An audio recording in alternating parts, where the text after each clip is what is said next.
Writing biography is a strange thing to do. It's a journey into the foreign territory of somebody else's life. A journey, an exploration that can take you places you never dreamed of going and still can't quite believe you've been, especially if, like me, you're an agnostic Jew and the life you've been exploring is that of Muhammad. 5 years ago, for instance, I found myself waking each morning in misty Seattle to what I knew was an impossible question. What actually happened one desert night, half the world and almost half of history away? What happened, that is, on the night in the year 610 when Muhammad received the first revelation of the Quran on a mountain just outside Mecca? This is the core mystical moment of Islam. And as such, of course, it defies empirical analysis. Yet the question wouldn't let go of me. I was fully aware that for someone as secular as I am, just asking it could be seen as pure chutzpah. And I plead guilty as charged, because all exploration, physical or intellectual, is inevitably, in some sense, an act of transgression, of crossing boundaries. Still, some boundaries are larger than others. So, a human encountering the divine, as Muslims believe Muhammad did? To the rationalist, this is a matter not of fact, but of wishful fiction. And like all of us, I like to think of myself as rational, which might be why when I looked at the earliest accounts we have of that night, what struck me even more than what happened was what did not happen. Muhammad did not come floating off the mountain as though walking on air. He did not run down shouting, "Hallelujah," and "Bless the Lord." He did not radiate light and joy. There were no choirs of angels, no music of the spheres, no elation, no ecstasy, no golden aura surrounding him, no sense of an absolute foreordained role as the messenger of God. That is, he did none of the things that might make it easy to cry foul, to put down the whole story as a pious fable. Quite the contrary. In his own reported words, he was convinced at first that what had happened couldn't have been real. At best, he thought it had to have been a hallucination, a trick of the eye or the ear perhaps, or his own mind working against him. At worst, possession, and he'd been seized by an evil jinn, a spirit out to deceive him, even to crush the life out of him. In fact, he was so sure that he could only be Majnun, possessed by a jinn, that when he found himself still alive, his first impulse was to finish the job himself, to leap off the highest cliff and escape the terror of what he'd experienced by putting an end to all experience. So the man who fled down the mountain that night trembled not with joy, but with a stark, primordial fear. He was overwhelmed not with conviction, but by doubt. And that panicked disorientation, that sundering of everything familiar, that daunting awareness of something beyond human comprehension, can only be called a terrible awe. This might be somewhat difficult to grasp now that we use the word awesome to describe a new app or a viral video. With the exception, perhaps, of a massive earthquake, we're protected from real awe. We close the doors and hunker down, convinced that we're in control, or at least hoping for control. We do our best to ignore the fact that we don't always have it. and that not everything can be explained.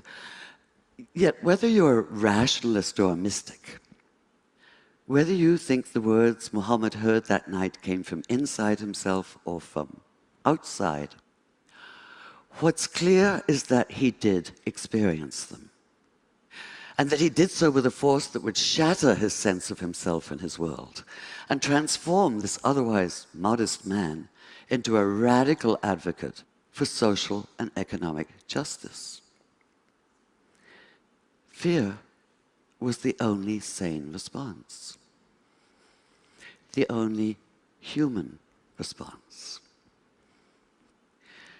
Too human for some, like conservative Muslim theologians who maintain that the account of his wanting to kill himself shouldn't even be mentioned, despite the fact that it's in the earliest Islamic biographies. They insist that he never doubted for even a single moment, let alone despair.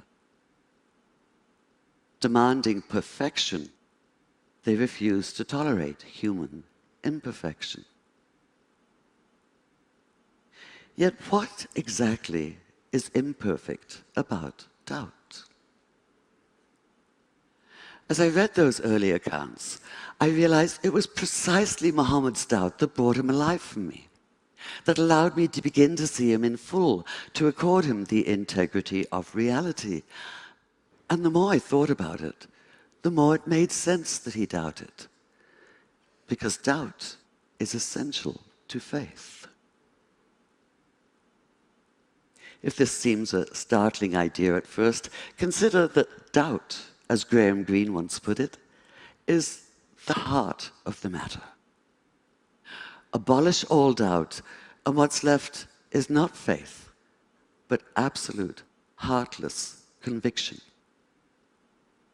You're certain that you possess the truth, inevitably offered with an implied uppercase T, and this certainty quickly devolves into dogmatism and righteousness, by which I mean a demonstrative, overweening pride in being so very right. In short, the arrogance of fundamentalism. It has to be one of the multiple ironies of history that a favorite expletive of Muslim fundamentalists is the same one once used by the Christian fundamentalists known as crusaders. Infidel, from the Latin for faithless. Doubly ironic in this case because their absolutism is in fact the opposite of faith. In effect, they are the infidels. Like fundamentalists of all religious stripes, they have no questions, only answers. They found the perfect antidote to thought and the ideal refuge from the hard demands of real faith. They don't have to struggle for it like Jacob wrestling through the night with the angel, or like Jesus in his 40 days and nights in the wilderness, or like Muhammad, not only that night on the mountain, but throughout his years as a prophet, with the Quran constantly urging him not to despair, and condemning those who most loudly proclaim that they know everything there is to know, and that they and they alone are right. And yet we, the vast and still far too silent majority, have ceded the public arena to this extremist minority. We've allowed Judaism to be claimed by violently messianic West Bank settlers, Christianity by homophobic hypocrites and misogynistic bigots, Islam by suicide bombers. And we've allowed ourselves to be blinded to the fact that no matter whether they claim to be Christians, Jews, or Muslims, militant extremists are none of the above. They're a cult all their own, blood brothers, steeped in other people's blood. This isn't faith. It's fanaticism. And we have to stop confusing the two. We have to recognize that real faith has no easy answers. It's difficult and stubborn. It involves an ongoing struggle, a continual questioning of what we think we know, a wrestling with issues and ideas. It goes hand in hand with doubt, in a never-ending conversation with it, and sometimes in conscious defiance of it. And this conscious defiance is why I, as an agnostic, can still have faith. I have faith, for instance, that peace in the Middle East is possible despite the ever-accumulating mass of evidence to the contrary. I'm not convinced of this.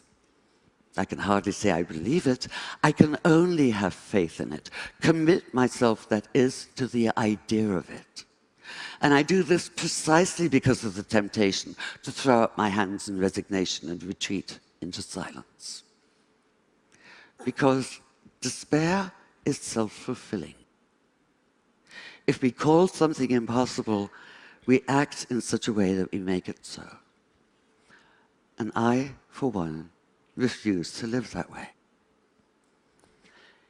In fact, most of us do. Whether we're atheist or theist or anywhere in between or beyond, for that matter, what drives us is that despite our doubts, and even because of our doubts, we reject the nihilism of despair. We insist on faith in the future and in each other. Call it naive if you like. Call it impossibly idealistic if you must. But one thing for sure, call it human. Could Muhammad have so radically changed his world without such faith? Without the refusal to cede to the arrogance of closed-minded certainty? I think not. After keeping company with him as a writer for the past 5 years, I can't see that he'd be anything but utterly outraged at the militant fundamentalists who claim to speak and act in his name in the Middle East and elsewhere today. He'd be appalled at the repression of half the population because of their gender.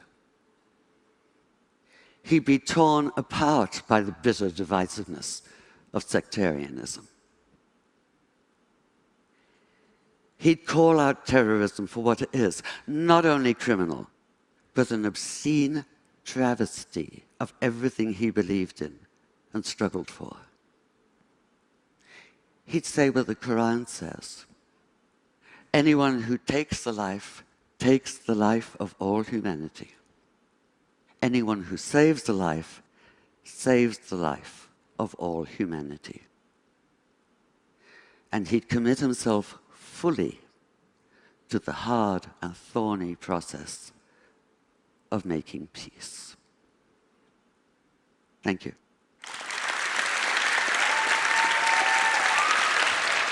Thank you.